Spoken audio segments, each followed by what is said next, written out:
How do we get saved? Get everything together and then get saved? That's foolishness. You can't correct a life of sin. That's your nature. You can't fix the thing that's wrong in your life. God has to do that through the atonement work of Jesus Christ on the cross. You can't fix the wrongs in your life. God says you can't even change your stature 1 inch, 1 cubit. I know high heels we think we can, but when you kick them off at night, you go right back to the same place.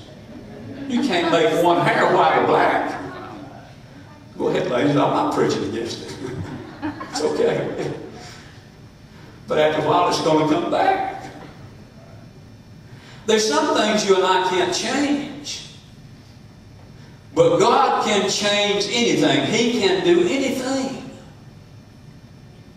We just got to decide where we are right now to deal with it the best we can, or just live in our pity parties.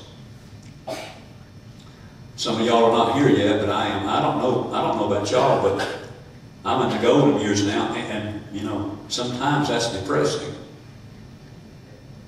You know it is. I see all you young people out there enjoying life like you are, and all these wonderful things going on in your world. And I think, sometimes, well, I must have missed a lot of that. I had a lot of fun, made a lot of mistakes, found a lot of grace and mercy.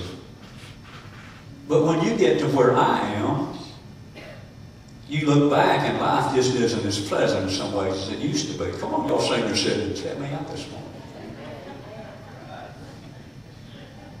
But you know what? I want you to get this today. Whatever season you're in, there's beauty in that season. There is beauty in whatever season of life that you're in. I know y'all don't want to talk about the valley, so I'll move on, but you're not going to ever know about a live in a valley if you live on the mountaintop all the time. I got a letter from one of my friends this last week, and he's in Folkestone prison. He's a Christian man. He just made some mistakes. People pay for mistakes. And he's been counting the days and counting the years. In prison, you'll have a calendar and you'll X off the days like a military man, as a man told us last Sunday. When he's across the waters, he'll X off the days. My friend told me, he says, I get out next year in August 2009. Every letter that he's written me, he's had something cheerful to say in it. I want to tell you, if there's ever been a bad season when a man's in prison, that's a bad season. He's there. They sentenced him to 9 years. They hit him hard for the things he did, very hard. Some get an early out, but he's going to have to stay the course. But he'll get out. That's all. But in this season of life, something wonderful and beautiful has taken place. I'll have to write it and tell him I preached about it today. In this last letter he sent to me, he said, you know, he said, I'm beginning to see and understand some things. And he said, one thing I can say about this incarceration to me, he said, I really believe it has made me a better man. I have to say this, whether you agree or disagree. When you're going through a rough road, when you don't understand, and when God finally turns the tide, you'll appreciate God more when He turns the tide than you did when things were well. Job didn't understand. He just wanted to get out of it, get out of the misery. He said at the closing verses of the book of Job, he said, God, I've heard of you by the hearing of the ear, but now my eye sees you. I got a better understanding of you now than I did then. Here's the good news. If you're not in one of the happy seasons right now, if you're not in the springtime or the summer, and if you're going through a rut or whatever, you know, this is not going to last forever. I don't care how sad you are, how defeated you may feel, how depressed you are, how many devils you're having to face. whatever the trial, whatever the battle, whatever the test, this is not going to last forever. It's not. It's not God ordained for you to live in the winter of life your whole life through. That is not biblical. It is not God's will for us to be in prison forever, enslaved with some habit, or enslaved with some trouble, or some season of yuck and junk that we don't like. And I don't like them any more than you do. I promise I don't. He's working to the church. He's right on time. I want you to understand today, God is right on time. He knows exactly what He's doing 24/7, every moment of life. God knows what He's doing, and He knows best, and He's still in control. You and I are going to have to trust Him. We're going to have to trust Him. Don't lean to your own understanding. He tells us not to do that.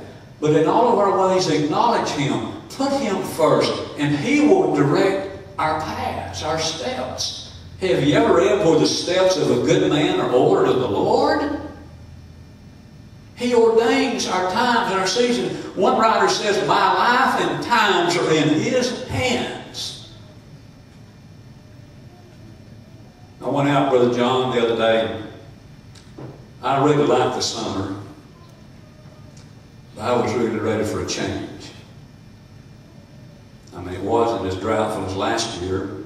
It's hot, humid. And I went out one day and there was just a new breeze beginning to blow and beginning to stir. And I looked out and I could just feel that breeze coming through the trees. I got up early one morning. I think it's when I had to go to the doctor. I went and walked, and it was just a beautiful day, and I was praising the Lord. And you know, I couldn't help but think God is changing the season. Now, you watch the weather station. We're going to have some more hot days, church. That's just the way it's going to be through September and October. But you watch the weather station, and the temperatures are beginning to cool off. And it's getting cooler at night. You like these 50s at night, 70s at daytime, man. Don't you just love that? Kind of like Hawaii. I don't know if I'm going to ever get to go there or not. They say there's no snakes there. Praise God, that would be wonderful. I bet there's a devil over there, don't you? Don't ever get cold. Stay just right all year round. I guess it's the closest thing to heaven you can get. I don't know, but it's not heaven, church. I got to close this thing somewhere. In the Western Hemisphere, the shortest day of the year comes about December the 21st to December the 22nd. On that day of the year, there are less days of sunlight and more days of darkness than hours of darkness than any other day of the year. And that's a strange thing, but did you know what makes the length of the seasons and those things? It's the axis of the earth in relation to the way it's pointing towards the sun. That's what makes the long days and the short days. Now, I'm earth and you're earth.